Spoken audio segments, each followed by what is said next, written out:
Miss Judy from the library. That was so much fun. Our STEAM activity is, can you code a leprechaun jig? A jig is a dance. We did this by creating an algorithm. An algorithm is a set of step-by-step instructions that you must follow exactly to complete a task. Our task was to create a leprechaun jig. Computers do that. They'll follow an algorithm, and they have to follow exactly a step-by-step instructions to complete a task. Now, how do we do this? I made some big cards, and I could put these cards in any order, but these are my step-by-step instructions on how to do my dance.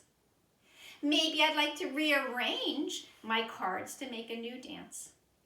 At the library this month, we're going to have a leprechaun coding kit. And inside of this kit will be smaller cards that you can cut out and arrange in any order you would like to make your leprechaun jig. And I did that here. You could even share it with a family member or a friend. And they have to dance your jig exactly how you put it down.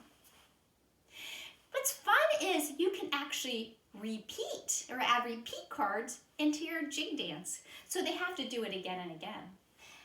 I added a repeat twice on this jig. So you go run through, you repeat again, you start, you repeat again, and then you stop. But you don't have to use repeat cards because you're having a lot of fun today. You could have a family member or a friend just say, stop, when they're done with repeating the loop. Or you know what else you could do that would be so much fun? You could have a friend watching you, and when they know you're done with your sequence of steps, they can, if you see them patting their head, then you stop.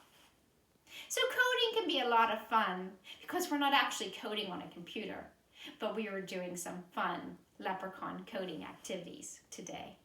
I'll see you next time.